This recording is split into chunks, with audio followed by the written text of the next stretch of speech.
আরামবাগ মহকুমার ভোট পর্ব মিটতে শুরু হলো তাণ্ডব। অভিযোগ সিপিএমের, অভিযোগের তীর তৃণমূলের দিকে। সিপিএম সমর্থকদের বেশ কয়েকটি বাড়ি ভাঙচুর ও মারধরের অভিযোগ তৃণমূল আশ্রিত দুষ্কৃতীদের বিরুদ্ধে। ঘটনাটি ঘটে ভোটের দিন অর্থাৎ 20-5-2024 সোমবার রাতে আরামবাগের মলয়পুর 2 নম্বর গ্রাম পঞ্চায়েতের মসজিদ তলা এলাকায়। বিষয়ে লিখিত অভিযোগ আরামবাগ থানায় সিপিএমের পক্ষ থেকে। পঞ্চায়েত নির্বাচনে তৃণমূলের বিরুদ্ধে দাঁড়ানোর কারণেই ঘটনা ঘটিয়েছে তৃণমূলের দুষ্কৃতীরা, জানান বিপ্লব মৈত্র। আক্রান্ত পরিবার ও সমর্থকদের সাথে দেখা করতে এসেছিলেন সিপিএম প্রার্থী বিপ্লব মৈত্র। আরামবাগ পুলিশ বিষয় দেখছে। বিজ্ঞাপন ও লাইভ এবং যে কোনো রকমের খবরাখবর জানাতে যোগাযোগ করুন নিউজ অগ্নি দপ্তরে 9903070007। ব্যুরো রিপোর্ট, নিউজ অগ্নি। নামে নয়, কাজে সাংবাদিকতা। ওইটা লক ছিল, মেয়ে ছিল ভিতরে ছিল, লক ছিল, বাঁকিয়ে দিয়েছে। মানে এমন লাশ মেরে মানে জোর করে পুরো বাঁকিয়ে দিয়েছে।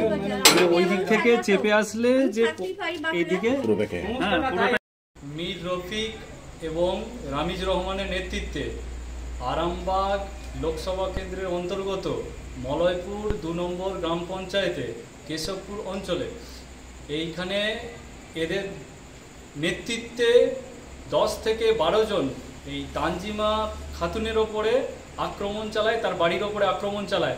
আমরা আজকে তাদের বাড়িতে গিয়েছিলাম, আশ্বস্ত করে এসেছি, প্রশাসনের সঙ্গে কথা বলেছি, প্রশাসন আশ্বস্ত করেছেন যে যথাযথ ব্যবস্থা নেবে। যথাযথ যদি ব্যবস্থা না নেওয়া হয় এর কত দূর যেতে হয় আমরা সেটা দেখব, আর এই দুষ্কৃতীদের যেন শাস্তি হয় সে ব্যবস্থাও আমরা করব। মানে আমরা থাকলে মারধর আমাদের ছিলাম, বুঝতে পারিনি। হঠাৎ করে 9:30টার সময় মানে প্রায় 2:30 থেকে এরকম গিয়েছে। কোথাকার ছেলে? এখানকারই ছেলে। হঠাৎ এসে আবার দরজা ভাঙাভাঙি করছে। আমি তখন বলছি কে কে, তখন বলতে বলতে ভিড় ভিড় করে একবার পুরো একবার আমার দড়ায় চলে গেছে ওইখানে। তখন আমি কান্নাকাটি করে ফেলেছি, কেউ কোথায় নেই, আমি আগে নেতৃত্ব দিতে ছিল মীর রফিক ছিল।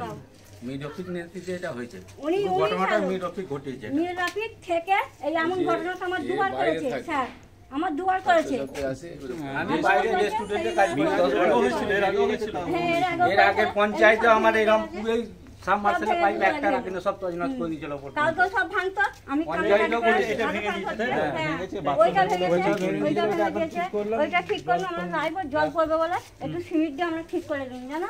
আমি মেয়ে মানুষ একলা কিভাবে ওরা কেন সে দিল ঘরে? এই মীর রফিকের ঘরে যেতে হবে। মীর রফিক থেকে এইটা করেছে কাজ, আরবারে করছে, এবার আরবারে যাই সব ভেঙে দিয়ে দেখিয়ে দিয়ে গেছে। আর কালকে এইগুলো সব ভেঙে দিয়ে গেছে, এই গেটগুলো সব ভেঙে দিয়ে গেছে। একটা তালা ছিল, পুরো একবারে লাদ মেরে একবার ছুটিয়ে দিয়ে এটাকে বাঁকিয়ে ঢুকে গেছে। আমি একলাই ছিলাম, এরকম এটা বোধহয় বাড়ি কিছু জিনিস দিয়ে আঘাত করেছে।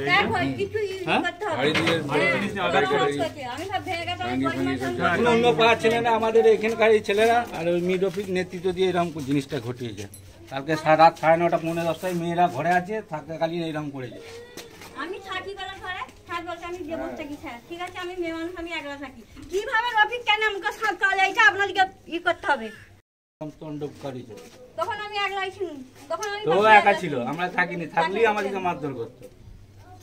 এটা আমি মেয়ে মানুষ, মীর রফিক করছে। ওইটা মীর রফিক থেকেই এমন কাণ্ডটা করেছে।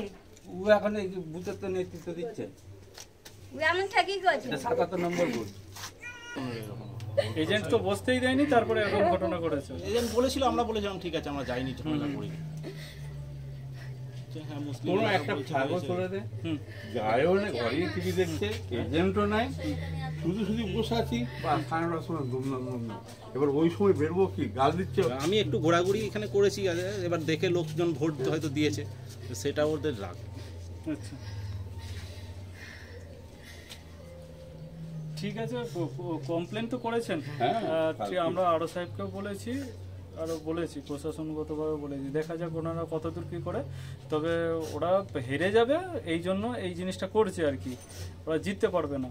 মানুষ তার সাধারণভাবে সার্বিকভাবে ভোট দান করেছে, সেটা গোড়া আরামবাগ লোকসভা কেন্দ্রে সবাই ভোট ঠিকঠাক দিয়েছে। বেশিরভাগটা জায়গায় একটা দুটো বিক্ষিপ্ত ঘটনা ঘটেছে ভোটে। এই আশঙ্কাতে এই ধরনের ঘটনা ঘটছে, হেরে যাওয়ার ভয়ে।